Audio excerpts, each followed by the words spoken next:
we'll dedicate the class to her memory. We've been learning here about the laws of Zimun, of course, and we came across a complicated situation where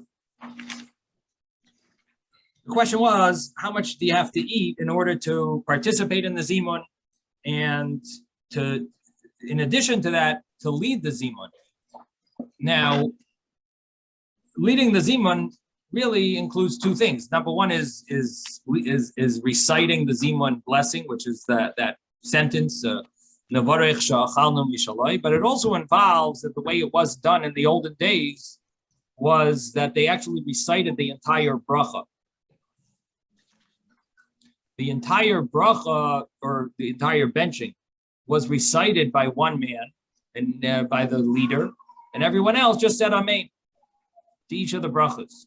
The question is, if that person didn't really eat, could he be reciting the benching for the other people? So one issue is, can he say Nevarech she'achalnu mishaloi? Can he say that I want to thank him that she'achalnu, we ate from him? In other words, he wants to thank Hashem who we ate from. Now, if he didn't eat anything, it's a little problematic to say Nevarech she'achalnu mishaloi. But in addition to that, can you bench for someone else if you did not eat anything? So there is a concept of doing a mitzvah for someone else, even though you don't need to do it for yourself. For example, let's say you heard the Megillah already. So you want to read the Megillah for other people. You heard it already. On Purim, you heard the Megillah. But you could read it for other people and exempt them. You made Kiddush already. So you really don't need to recite Kiddush.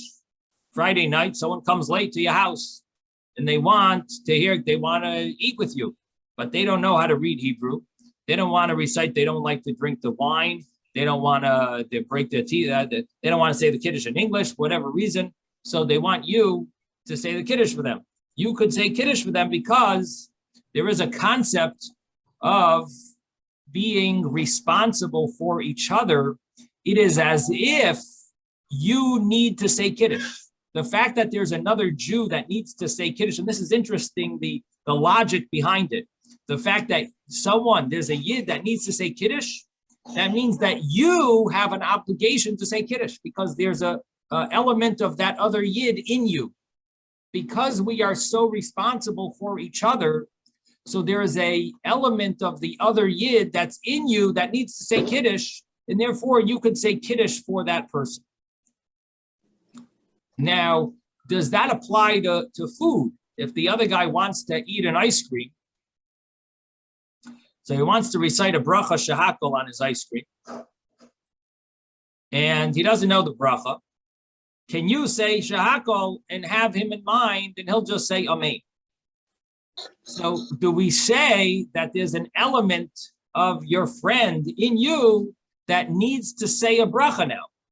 And the answer is not really, because he doesn't have to say a bracha now. It's only if he eats it, he's got to say a bracha. He doesn't have really a bracha obligation on him. So you can't say that you have an obligation of a bracha because there's a Yid that needs to say a bracha. It's not true. He doesn't need to eat the ice cream and he doesn't need to say a bracha. However, if he ate a meal, let's say, after he eats, then there is an obligation on him to say a bracha. In other words, before he eats, you could say, no one told him to eat. Don't eat and don't say a bracha. In other words, you can't say that you have an obligation to recite a bracha because there's a Yid that needs a bracha. And therefore you have that obligation on you. It's not true. You don't really have the obligation. You don't fall into the category of someone who needs to say a bracha now because no one told that guy to eat. He doesn't have to eat. He's eating. It's his own interest to eat. So we can't say that you have the obligation on you to say a bracha and therefore you could exempt him. It's not true. You don't have an obligation on you and therefore you can't exempt him. You can't just, now, what's the way around this problem? Eat an ice cream. If you're going to eat an ice cream, you have an obligation to say a bracha shehakol. Then you could exempt him on his ice cream. But if you don't want to eat because you're on a diet, you can't say a shahakol for the other guy. You can't, because you're not obligated. He's not obligated to say a bracha. The only obligation comes when he's about to eat it, or when he eats it.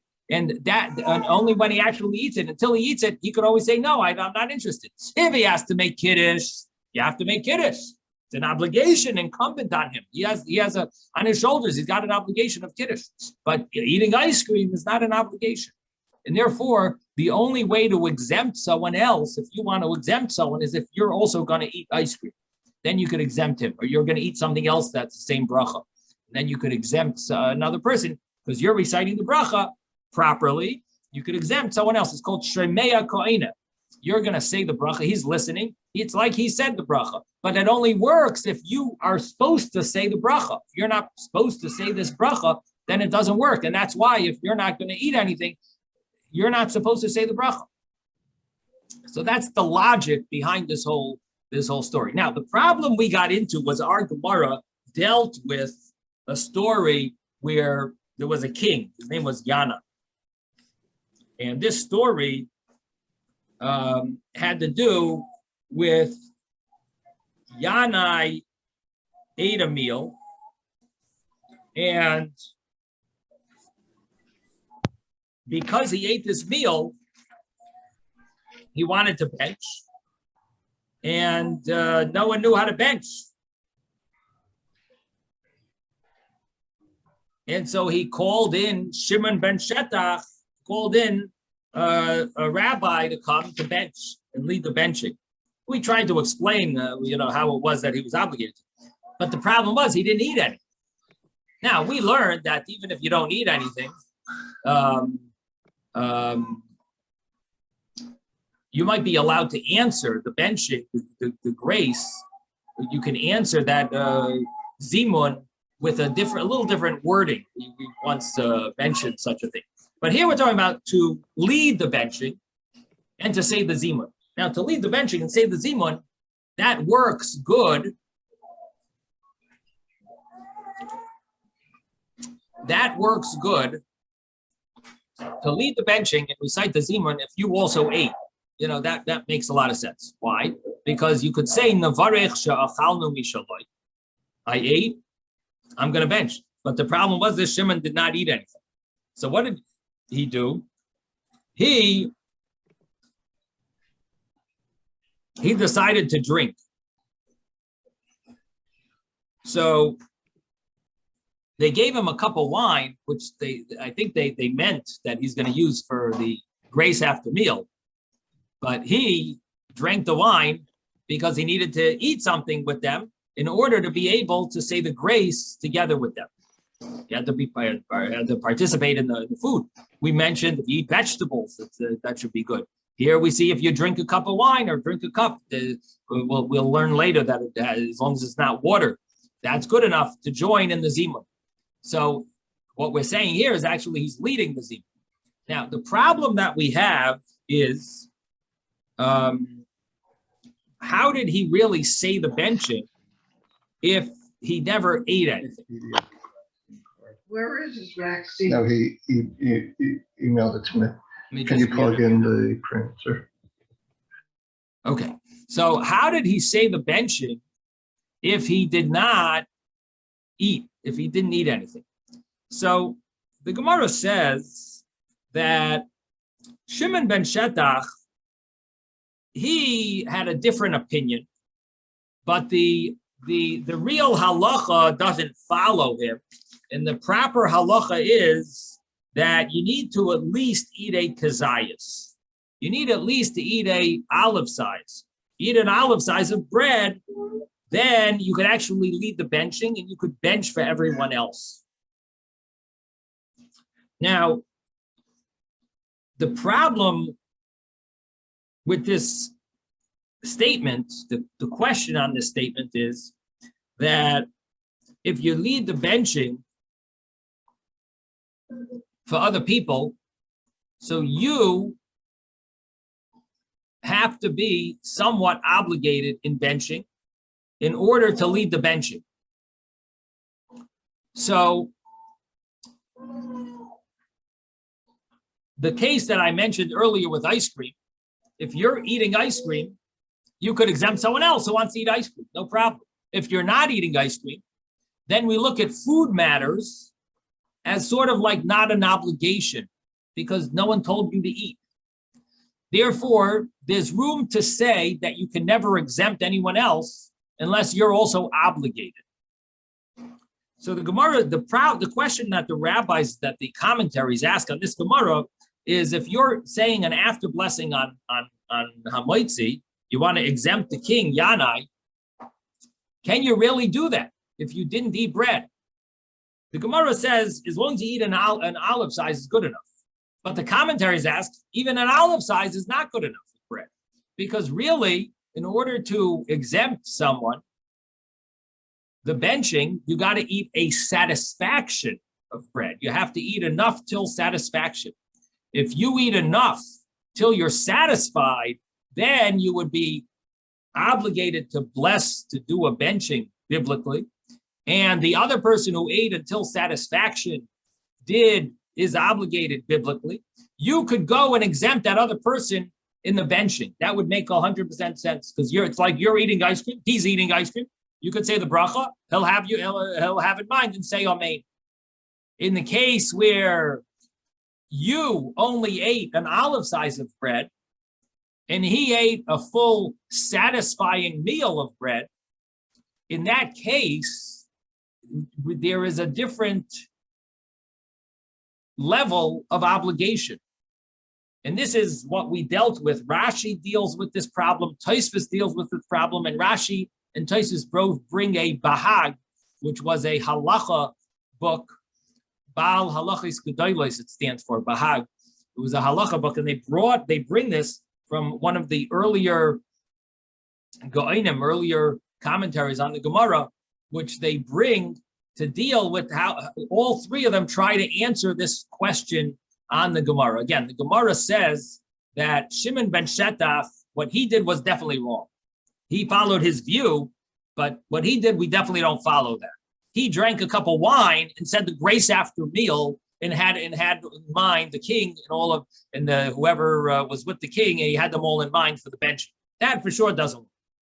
The Gemara says, what does work? You eat a bread, an olive size of bread, that will work. That works. Drink a cup of wine? Oh, you could answer the grace after meal, but you can't lead it. You can't go and say the grace after meal for everyone else, but drink a cup of wine. You're not going to bench the whole benching and have them in mind. That's not going to work. But you eat an olive size of bread, the Gemara says that works. Question is, how does that work? If you eat an olive size of bread and someone else ate a whole meal of bread, how can you exempt them their obligation when bread is called something you don't need to eat? You could fast today. You could eat other foods. You don't have to eat bread. This is not an obligation on him to bench, just like you have an obligation to bench. Now, if you take that a step further, you say, well, if one person ate only an olive size, he's obligated on a rabbinic level to bench. Another person ate a full meal, he's obligated on a biblical level to bench.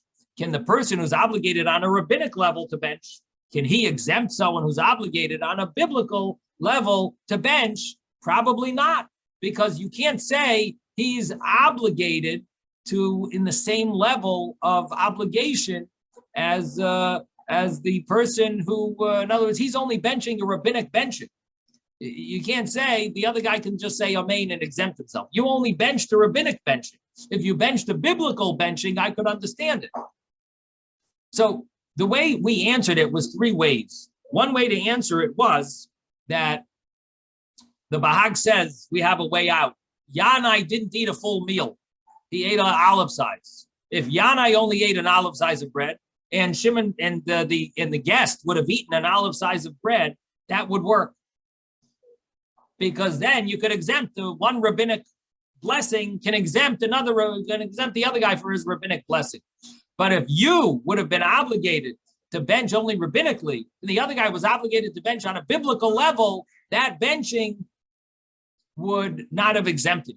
So that's the Bahag's way of answering this problem. The Rashi's way of answering the problem is As long as you say the benching and you're obligated, that's good enough. That's the way Rashi learns. You're obligated on a rabbinic level. He's obligated on a biblical level. No problem. And Rashi gets himself into a problem because the Gemara earlier had mentioned that a child can't exempt his father because the child's only obligated on a rabbinic level and his father's obligated on a biblical level. So you see, it doesn't work. And how is Rashi here saying that you could do such a thing? You could exempt someone as long as you're obligated on a rabbinic level. You could exempt someone else who's obligated on a biblical level. So Rashi mentions this.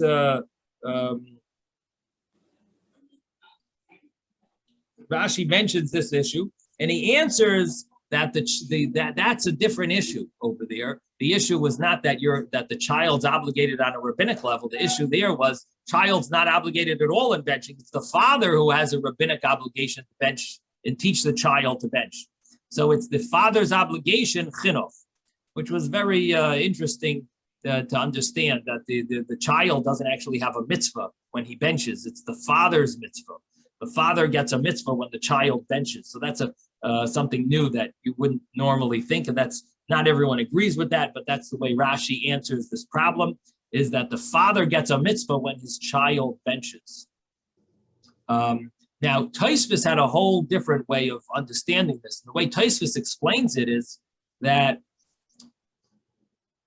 what it boils down to is that the fact that someone is obligated to bench allows you to bench for them. You would be able to bench for that person because all Jews are connected to each other. And if someone has an obligation to bench, that means a little of you is obligated to bench. Any Jew that has to bench, you have an obligation to bench for them. And that would actually work as an after blessing. It's this big Tosfos that goes from page 48a to 48b. Tosfos goes through his explanation here. He brings, of course, Rashi and the Bahag. And then he says that because the other person has a rule that they sometimes have to bench when they eat, therefore they end up being obligated when you eat to bench. Now, a child wouldn't fall into this category because the child is never obligated on a biblical level to bench, so he wouldn't end up saying, oh, you need to bench, I also have an obligation to bench for you. But someone who does have such an obligation, if he were to eat a meal, so when you ate a meal and you need to bench, your obligation, your little of that obligation is the other Jew has that. I think it's a very powerful lesson how responsible we are for each other. This whole Gemara, this whole concept is that if another Jew needs to do a mitzvah, it's like a little of you, because that other Jew is part of is a little part of you. He has a part of him in you. And if he has to do a benching, you also have to do a benching. And therefore you could then exempt him for the benching. That's the concept of Kol Yisrael Arevim Zelozeh. And the only issue that you're going to have then is, why does our Gemara say you need to eat an olive size? Don't eat anything. And you should be able to bench for someone else, right? An adult should be able to bench, a child not, but an adult should be able to bench for someone else because a little of him is in you. And if he needs to bench, that means you need to bench. That means you can say the benching and have him in mind. You let him say, Amen and goodbye. And so the answer to that is that here we're talking about a zimun. You can't say, Nevarech she'achalnu mishaloi, we ate together. But if you did eat at least an olive size, you could say, Nevarech she'achalnu mishaloi, as long as you ate an olive size. Now, Shimon ben Shetach takes it a step further. He says, as long as you drank, you could say Nevarech Shachal Mishalai, because drinking and eating is very similar. But the way Toshus understands this is that the Gemara is saying, but it doesn't work doesn't work. We don't hold that works drinking. If you want to bench for someone else and say a zimun, then you got to eat at least an olive size. You want to just bench for someone? It should work even if you didn't eat anything. Okay, so now that comes out from this whole this whole discussion that we have a little understanding of the laws of exempting someone else when it comes to benching. And then I'd like to bring the Mishnah Berurah and the Alter Rebbe's Shulchan Aruch in a moment, but I see Ben has his hand up. Yes, Ben. Yeah, so I'm questioning, do you have a biblical obligation to bench if you ate only a kazayit, or is it just rabbinic? Rabbinic, only rabbinic.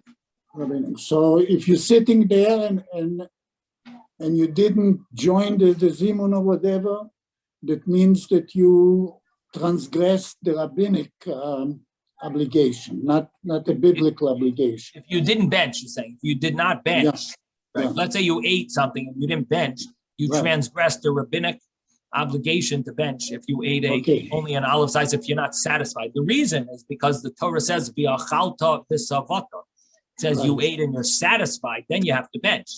But if you weren't satisfied, you don't have to bench. But the rabbi said, no, as long as you eat an olive size, you have to bench. Right. Okay.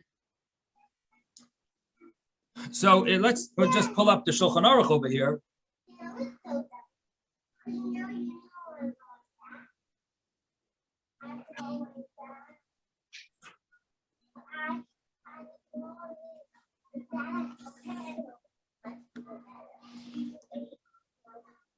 Friends ate together. Some of them ate the amount till satisfaction, and some didn't eat, and they only ate a kazayas. They only ate an olive size. This is in chapter 197, paragraph 4. This is the Beis Yosef, the Machaber, Rabbi Yosef Cairo. He writes, friends ate together. Some ate till satisfaction. Others only ate a kazayas. If they all know how to bench, it's a mitzvah. The one who ate till satisfaction, he should bench and exempt the other people. Why? Because the Rabbi Yosef Cairo wants to follow that Bahag.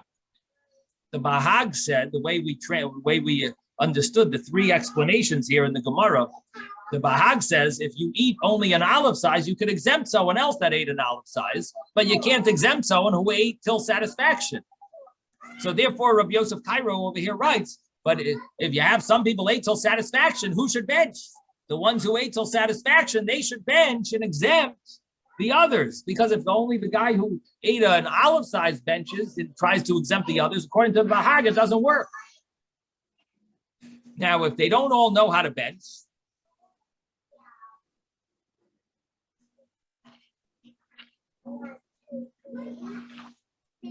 so then you're stuck, because let's say the people ate till satisfaction, they don't know how to bench, and only the guy who ate an olive size knows how to bench. So he says, person who ate an olive size can exempt even those that ate till satisfaction. Why? Because if you can't follow the Bahag, you follow the other views.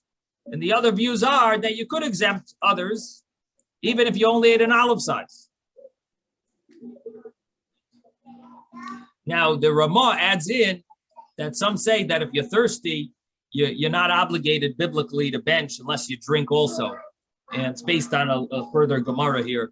And so it's good that the person who drank should bench rather than the person who only ate and didn't drink. So that's an additional rule.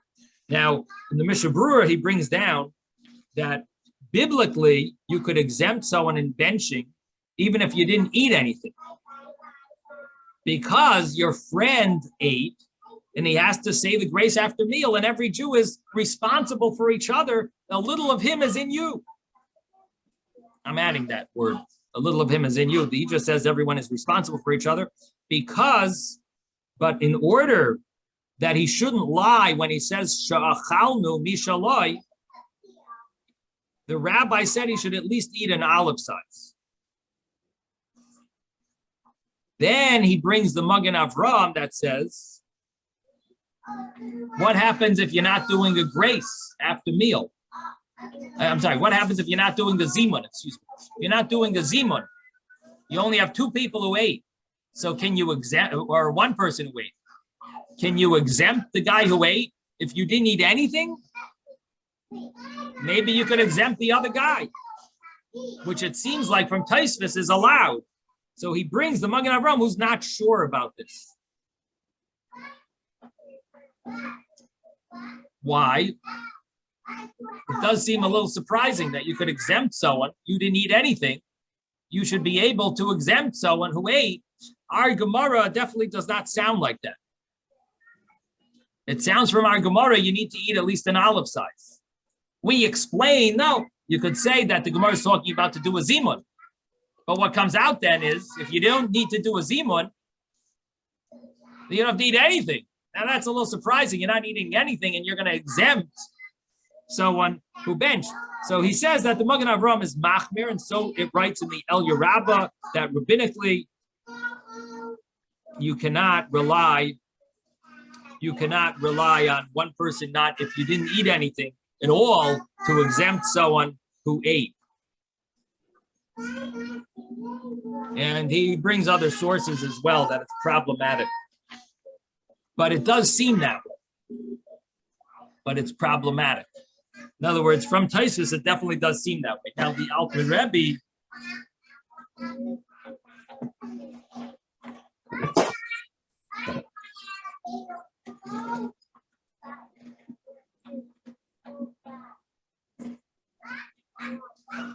brings over here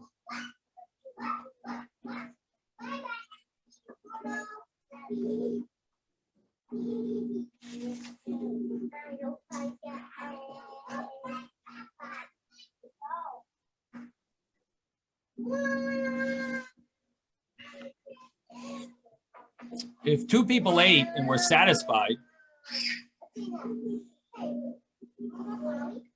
and they gave to a third person to join them for the zimun to eat, so if he eats a kazayas, an olive size, he could say the benching and exempt them, even though he didn't eat till satisfaction. And the reason is because biblically, even if you did not eat anything, you could exempt another person who ate and was satisfied. And the reason being is because you are a person that is obligated in mitzvahs, and therefore all Jews are responsible for each other if you have the same level of obligation. And it's upon you, and you're obligated to save someone from a sin and exempt him. In other words, you have a responsibility to save the other person. So therefore, you're obligated in the mitzvah. Now, then he says, but so you really should be able to exempt someone even if you didn't eat anything, and that's on a biblical level. Now you could ask, what do you mean? But benching is only a blessing for benefit, and generally we don't say this rule by we generally don't say this rule by such blessings. But he says, no, benching is different because since you already are obligated to bench, now you're considered an obligation. And therefore, you have an obligation to save your friend and bench for him because he has a real obligation on him. If it was before he ate, he doesn't have an obligation to eat bread. But if it's after he ate already, he has such an obligation. So really, you should be able to exempt him even if you did not eat anything. And that's what we see in Tues over here, and that's what it would seem like. However, he says the rabbi said that if you didn't eat bread enough to eat a kazayas, if you didn't eat bread, you can't say the benching, because it does say "V'achalta v'savato beirachta," which implies someone who ate should bench. And the rabbis relied, they said that it's not appropriate if you didn't eat any bread to bench for someone else without getting any benefit. Now, even if this person who ate and was satisfied doesn't know how to bench, and you didn't eat anything, so biblically you should be able to bench for him, but the rabbi said no. You cannot bench for him, even though he doesn't know how to bench, because the rabbis were, they removed your obligation to bench for him, and therefore on a rabbinic level, you cannot bench for this other person. But if you ate an olive size, then you could bench, because at least you benefited, and the rabbis said then you could do this blessing. So in other words, on a biblical level, it works to bench for someone else, even if you ate nothing, but on a rabbinic level, it doesn't work. So that's opposite to what you said before. I said before, but no, the achalta v'savata really does mean you have to be satisfied. But the rabbis, based on that verse, that you shouldn't really bench unless you at least ate something and benefited. So the rabbi said, at least you should eat something to be able to exempt someone else, at least an olive size. So what we're seeing here is an explanation of the Mishnah Berurah. Now, the Mishnah Berurah didn't explain himself. Why is it that it doesn't work? You should be able to work. You ate nothing, you should bench for, you should be able to bench for someone else. It should work.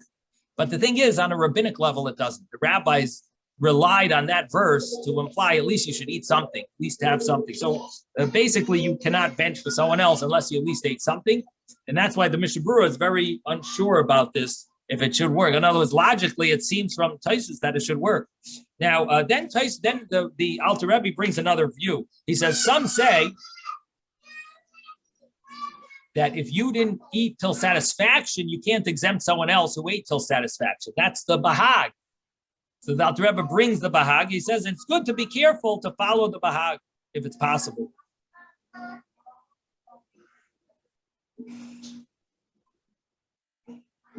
In other words, if someone who knows how to bench, who ate enough till satisfaction, he should exempt the others. If it's possible, if you have someone who ate who knows how to bench. But in a Zimun, there is more than one benching, so there is somebody that's benching that is already ate. But it could be both of the people. He can also do it for both, for you and the one that didn't eat. It could be all of them ate, but only one of them knows how to bench, and he only ate one kazayas. Right? You could have such a case. So anyway, this is the complication that we're dealing with here in this Gemara. Is based on this word of the Gemara over here that we are arguing on Shimon ben Shetach, and we say that you need to at least have a kazayas in order to be able to exempt other people to bench. But we did see that there seems to be at least a thought that you should be able to bench even if you ate nothing, and it's based on this logic of arvus, that because someone is obligated to bench, you should be able to exempt him from the law of arvus, even if you didn't eat anything. That's at least works on a biblical level, which we saw the Alter Rebbe spells out. Okay, so the bottom line is that if you want to exempt someone else who benched, who in benching, if you want to exempt someone else who needs to bench, the best is if you ate till satisfaction. But if you didn't eat till satisfaction, then it could be problematic, at least according to the Bahag.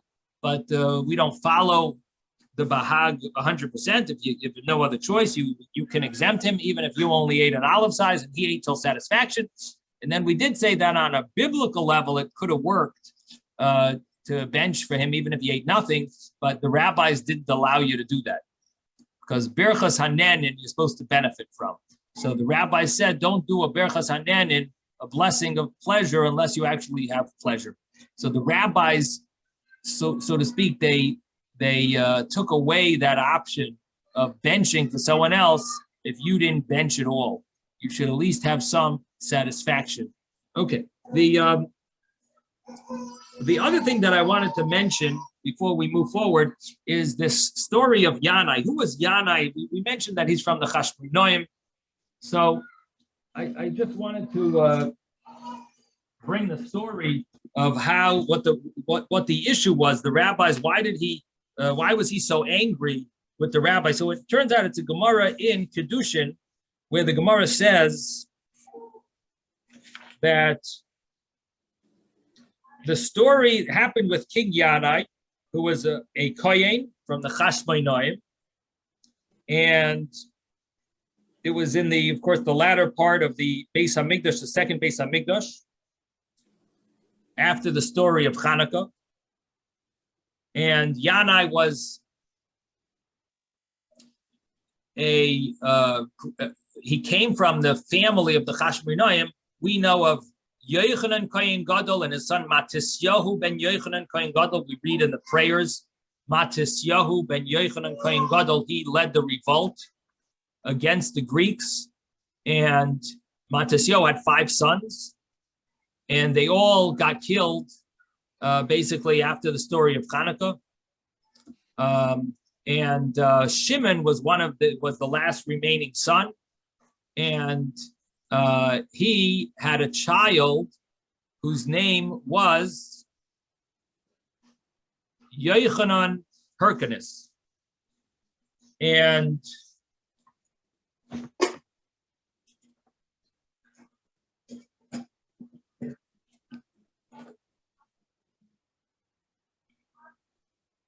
Yochanan, Shimon had a child, Yochanan Hyrcanus, and that Yochanan Hyrcanus became a Kohen Gadol. He became the Kohen Gadol.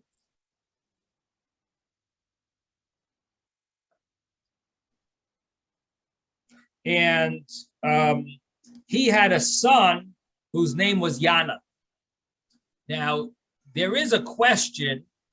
We all know there's a famous story that Yochanan Kohen Gadol became a tzeduki.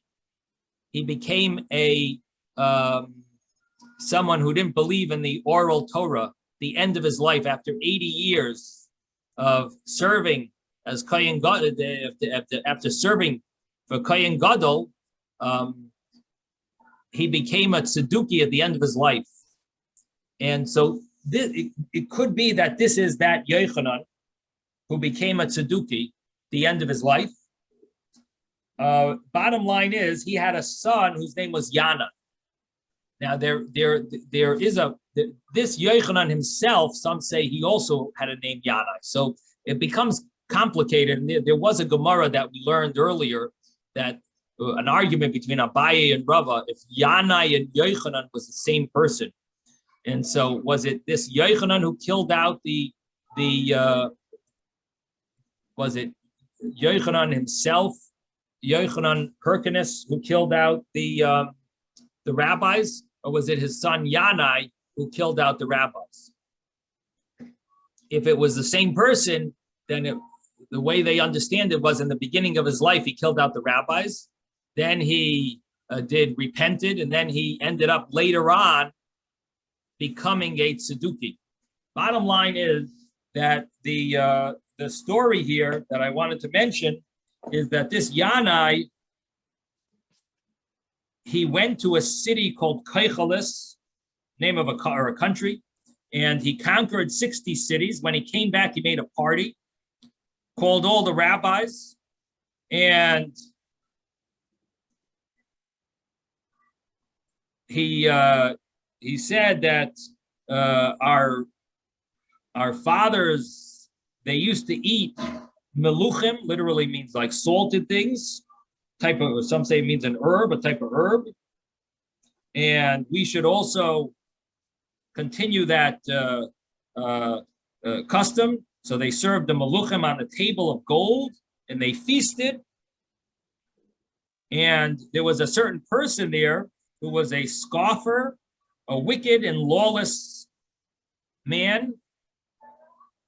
His name was Elazar ben Payira, and he said to the king, to Yanai, he said, the hearts of the rabbis are upon you, which basically means they're not really happy with you. They hate you.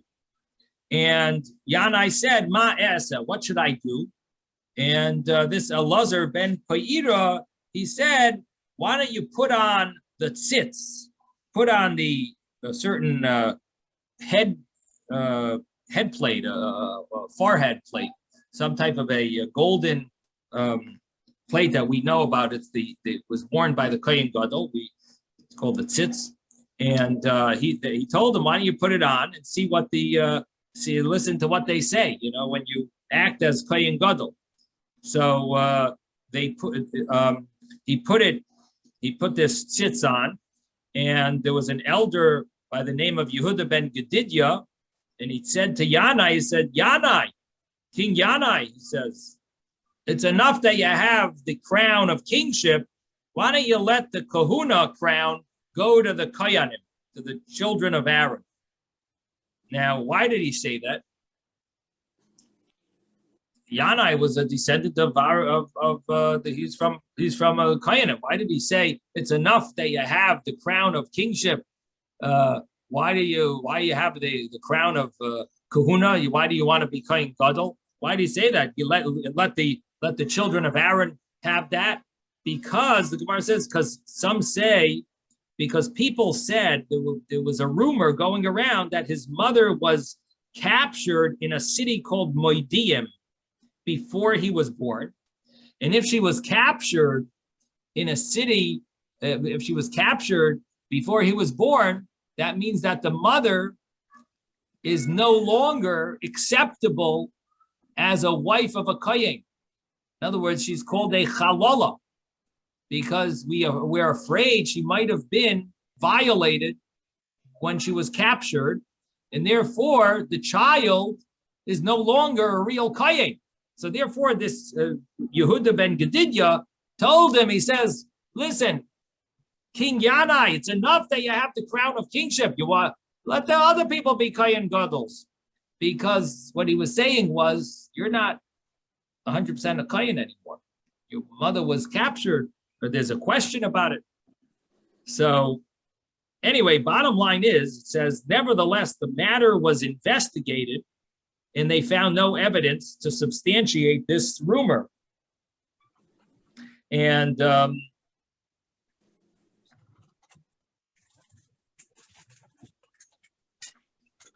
so it turned out that it wasn't really true. But in any event, Yanai angrily removed the sages from his feast, and that was the story.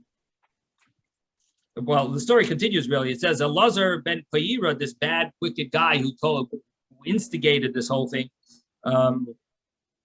he told the king, he says, if a regular Jew was treated this way, fine. But the king, your king, Kohen Gadol, this is your lot. You're going to let this go? So Yanai says, what should I do? He says, if you want to listen to me, you should kill all of these rabbis. So he says, what about the Torah? What's going to happen to the Torah? So this wicked guy, Elazar ben Payira, he said, the Torah will be, Torah scroll is rolled up in the corner. Whoever wants to come and study it can come and study it. So Rav Nachman Bar Yitzchok says, at that moment, Yanai got inside him these apikursus, heretical thoughts. And because Yanai should have answered, the Torah scroll is very nice for the written Torah. But what about the oral Torah? We need the rabbis to interpret the oral, to be the leaders of the oral Torah. So anyway, immediately, the evil burst forth on account of Elazar ben Payira, and Yanai executed all the sages, and the world was bereft of Torah knowledge until Shimon ben Shotach came and returned the Torah to its former glory. And so that is the story of Yanai.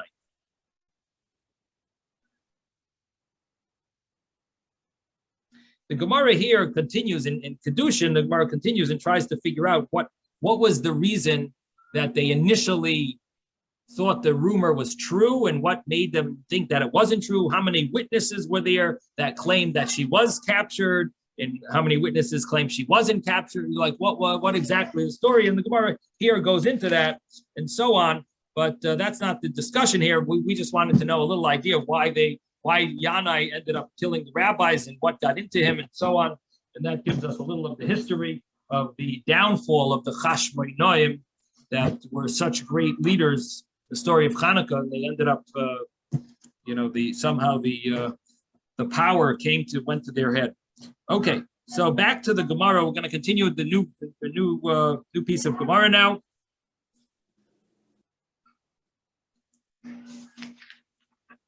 We are going to, yes, Robert. Just for other people to know, there's an excellent reference to Yanai in Chabad.org.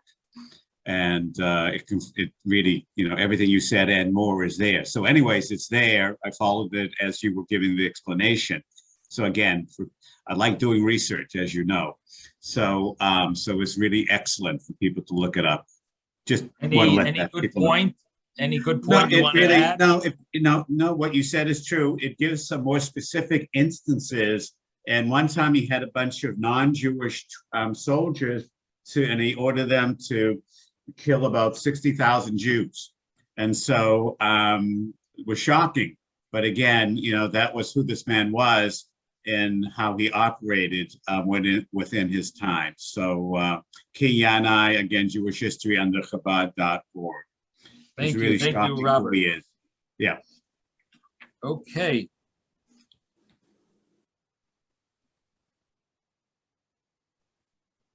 The Gemara now is going to bring a brisa. It's Mesve. We're on page 48a, and we're towards the end of the page, about 4 lines up from the bottom. Mesve, the yeshiva students, they asked a question from a brisa. Rabbi Shimon ben Gamliel Omer, Rabbi Shimon, the son of Gamliel, says, Allah v'hesa v'imahim. A person went up to a reclining bed that they used to sit on for the meal, and he sat with the other people that were eating. Afilu lo'tibel imahem ela b'tzir. Even if he did not dip with them, only in the brine. That means he didn't eat with them. But all he did was take the vegetable that he had, dip it in the brine, and he ate it. And he can join together to make a kazayas. Or if he only ate with them one fig that's dried. Gregeres is a dried fig. Nevertheless, mitzdaref, he can join together for a zimun. So why did you say that you need to eat dogon, which is bread? Dogon literally means grain, but it means bread made from grain, in order to be able to join together. In other words, we quoted earlier that Chia, in the name of the son of Chia bar Abba, in the name of Rabbi Yochanan, that you can't exempt someone with the benching, the simon, until you eat with them a kazayas dagon. You need to eat it with them bread, and it's not enough to drink this, to do what Shimon ben Shotach did, and here we see that you had your vegetable with them, or you even had a dried fig. That's good enough. The Gemara says mitzdaref, you could join together. My answer is no. It's tarufim, it's tarif. Of course, you could join together. But if you want to exempt others with the benching, you do need to bench and eat together with them an olive size of grain, meaning bread that was made from grain. So you need to, in order to lead the benching, you do need to have the kazayas dagan to join in an answer a zimun. Yeah, a vegetable works, and a vegetable with brine can join together to make the kazayas. Let's say you have a half a size of a olive, a vegetable. You could mix and dip it in the brine, so altogether it equals an olive. That's good enough. Itmar nami. We also have it was also said this way. Itmar nami. It was also said this way in the study hall. Amar Rab China bar Yehuda Mishmei de Rava. Rab China said in the name of Rava. Rab China bar Yehuda said in the name of Rava. Afilu loy. Next page 48b. Afilu loy tavalei mayim. Even if you did not dip with them, elabatzir, only in the dipped in the brine, and you did not eat with them, only one dried fig. Mitzdarif, you could join together for the zimun. But if you want to exempt others for the benching, you can't exempt them unless you eat an olive size of grain. Amar Rav China bar Yehuda b'shveit Rava Hilchasa, and Rav China, the son of Yehuda, says in the name of Rava, the halacha is achal ale yarak. If a person ate a leaf of vegetables, v'shasa kaisal yayin, and he drank a cup of wine, mitzdaref, he can join the zimun. Lahaitzi, but to exempt others, he needs to eat at least a olive size of bread.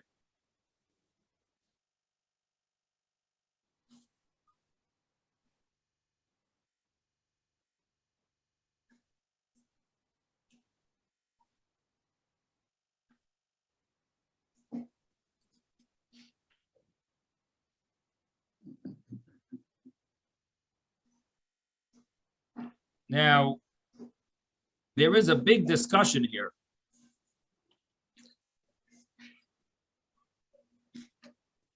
Do you see a little switch from the first statement in the second statement? First, the Gemara says that Rav China bar Yehuda said the name of Rava. This was like a statement that he had said, that you dipped in sear, you dipped something in the brine, you dipped a vegetable in the brine, or you ate a gregeres achas, a dried fig, you can join the zimun. What does it say afterwards? You ate a leaf of yerek, of a vegetable. It seems to switch. So there is room to say here two options here. One is that maybe you don't even need a kazayas in order to answer a zimun.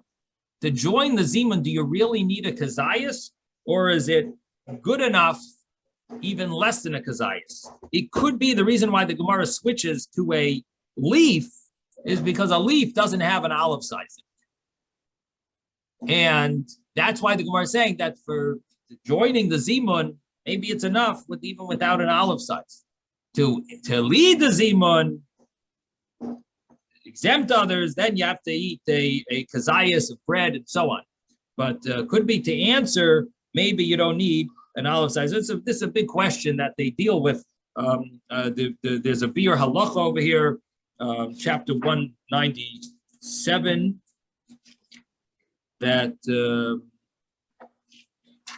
that deals with this question: do you need to eat a kazayas to join together?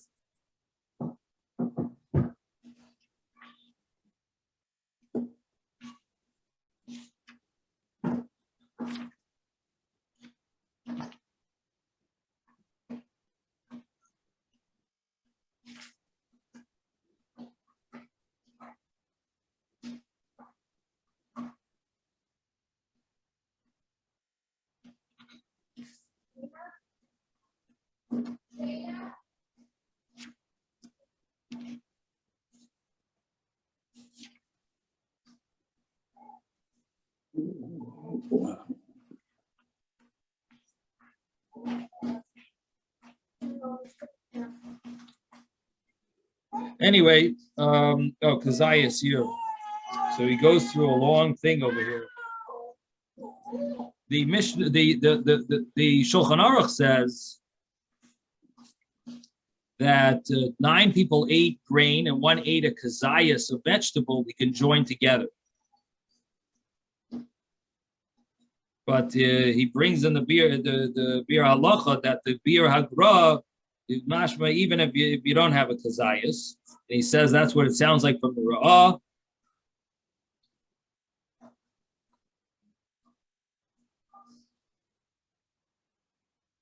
And maybe only a minion of 3 you need a kazayah to count for the 3.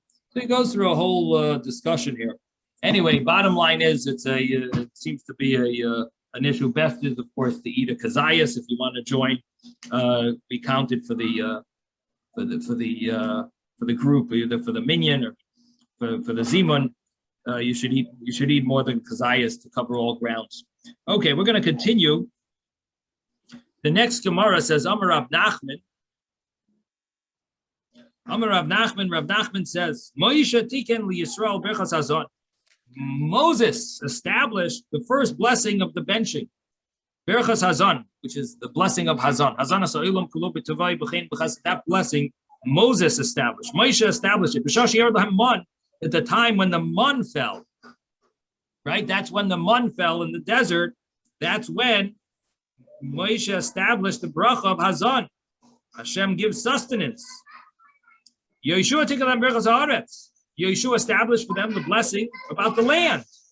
When? At the time when they entered Eretz Yisrael. King David, King Solomon, they established a bracha about building, the rebuilding of Jerusalem. Rachem na. Ends with Bainei Barachem of Yushalayim Ami. David tiken al Yisrael amechav al Yushalayim Racha. What does that mean? David and Shlomo established this bracha. What it means is David established the bracha of Yerushalayim because it says Al Yisrael Amecha, have mercy on the Jewish people, your nation, and on Jerusalem, your city. And Shlomo Tikein, Shlomo established and added Al Habayis Hagadol HaKadosh for the Beis HaMikdash.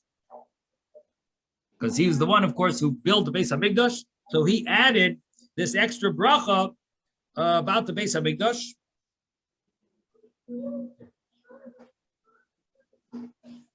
And who established the 4th bracha? The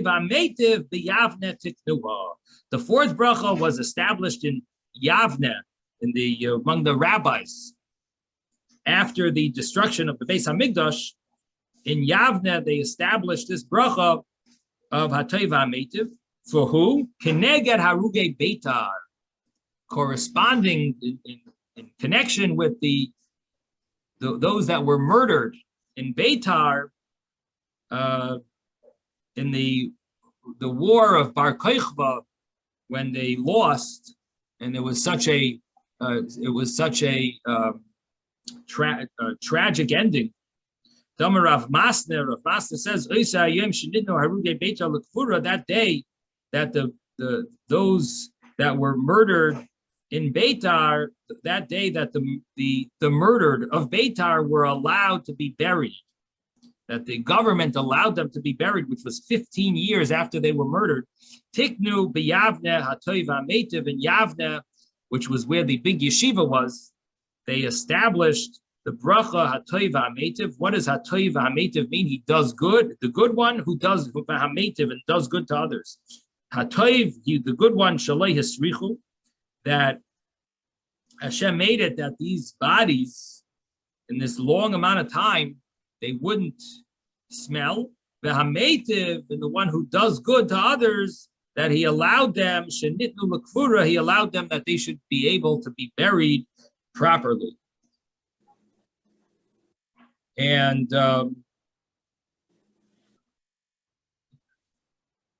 this is the bracha, the 4th bracha of the benching, that it was established in Yavne. So we have who established the first bracha was Moshe. Second bracha of benching is Yeshua. And the third bracha is David and Shlomo HaMelech. And the fourth bracha is in Yavna, the rabbis there convened together and established that fourth bracha. Okay, we're going to stop here. See you later, Mr. Shem. Thank you, Rabbi. Oh, I'm sorry, Ezra, you have a question? Yeah. No. I just said goodbye. Oh, bye. Okay.